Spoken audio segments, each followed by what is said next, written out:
readers. My name is Dawn Hughes, and I'm the coordinator for Booktrib's book club program. I'm here today with Carl Vonderau to talk about his new thriller, Saving MYLES, which is a gripping tale of sacrifice, redemption, and unexpected alliances. You had me at redemption and sacrifice, by the way. Saving MYLES is one of the books taking part in Booktrib's book club program for September. Welcome, Carl, and thanks for taking time out of your schedule to talk to us. Yeah, I'll stop covering my face with my book. That's probably good. I mean, it is a very nice book cover, but yeah, better to see the author behind unveil the mask, as it were. So we're going to dive right in because as you know, we only have about 5 minutes, but I am curious behind that, what cover, without spoilers, what can you share about the book that we wouldn't read on any of the blurb material? Well, first of all, it's a multinational book. So there were characters from French-speaking Canada, the US, as well as Mexico involved in the book. It's a NAFTA book. So also it check. Yeah. Also it involves a dirty bank and a dirty nonprofit. Two things that aren't often portrayed in a domestic suspense. That's correct. Yes. Kidnapping and money laundering, and that was something I had to do some research on. Okay. So I mean, first of all, kidnapping, I talked with Kimberly Howe, another author, who gave me some tips on how kidnapping organizations were structured and how it might be in Mexico. And through Thriller Fest, they introduced me to an FBI agent. So I talked to 2 FBI agents and learned about what they could and couldn't do in Mexico. A lot of things they can't do. I also talked with a DEA agent. And finally, I talked with an actual victim of kidnapping in Mexico. And he was actually kidnapped from people he'd grown up with in his neighborhood. Oh my goodness. That was chilling. Yeah. So I think that gives it a little more authenticity. And then, I'm a banker, but not a money launderer. Good distinction. Good distinction. Yeah. And not yet anyway. So publishing is tough, right? You can earn a lot more money laundering money, but anyway. So I joined a special organization called ACAMS, which they train people worldwide, primarily bankers, how to spot and prevent money laundering. Then I took courses from them, and I was like the only author there, and they gave me some funny looks, probably thought that I wanted to launder money. But that gave me a lot of mechanics as well. And then I talked with the DEA and the FBI. They're specialists in money laundering. So that all gave it more authenticity. And then finally, the settings. I've been to Tijuana, but I didn't know it that well. Okay. And I wanted the setting to be a character in the books, or both, San Diego primarily and Tijuana. So I had friends in the YMCA who worked in Tijuana, and they showed me some locations. This is where a kidnapping might occur. This is what the barrios look like. This is where an orphanage would be. This is where the rich people live. Wow. So all of that, I took pictures and took lots of notes, and I hope that adds authenticity to the book. So those are some things you don't know. I can't imagine how it wouldn't add authenticity. And that seems like it's enough for several books. You had a lot in there. And as someone who loves research, how did you pare that back? Well, you're always looking for the details that have emotional resonance.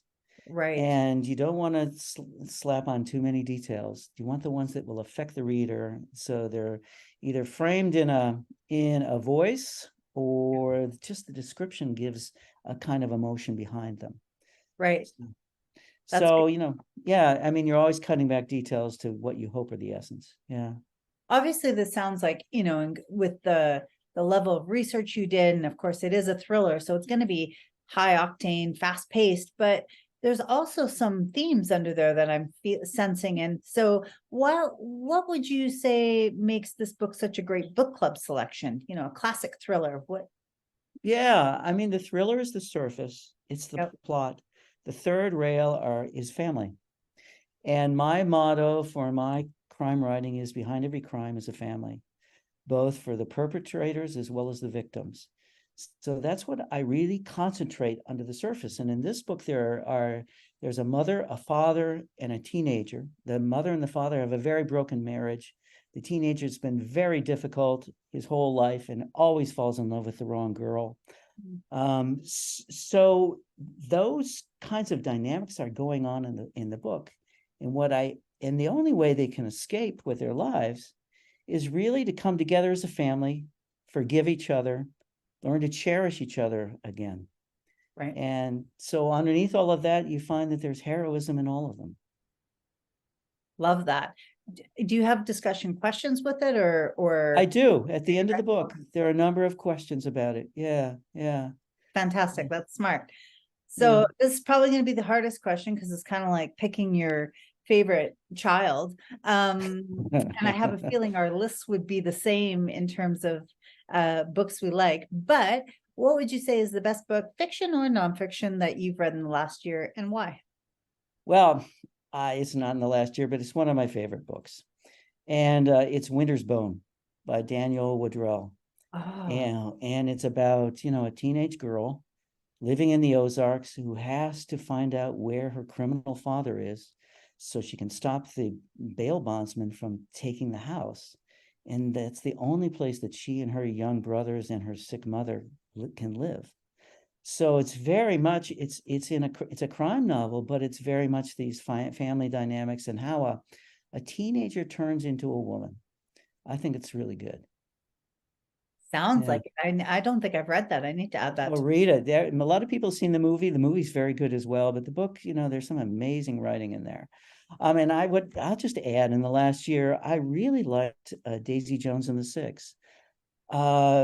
Taylor Jenkins Reid. Did you freeze? You froze too. Yeah. Okay. I think we're back. Nope. Okay. Yeah. I really liked the format of the book because it was done in an interview style, which is really hard to sustain as an author. And she does it. It's all about the history of a band and how they come together and break apart and all the different relationships and misconceptions they have about one another. So I like that a lot too. That was actually my gateway to audiobooks. The audiobook of that is absolutely spectacular. I then read the book and I watched the show, and I thought all three adaptations were fantastic. But you're right, that is a really cool. And also, I love Fleetwood Mac, and I know that was loosely based on Fleetwood Mac. Yeah. But Right. it's definitely a winner. Yeah. Well, the series, they changed the ending, and I didn't like that. But you're right. Yeah, you're right. Yeah. Yeah, no spoilers. That was a Hollywood ending. It was a Hollywood ending, unfortunately. Yeah. So speaking of Hollywood endings, I'd like to see Saving Miles as a Hollywood show. So let's cross our fingers for that. Oh, well, we're always crossing our fingers for that. Yeah. All right. Well, I promised viewers I would keep this to 5 minutes. So as much as I'd love to go over, I'm going to wrap this up. So thank you for your time. Thank you. This was fun. Oh, I'm glad. It was fun for me too. Yeah. For more information about Carl's book, please check out the book club page on the booktrib.com website, and good luck with it.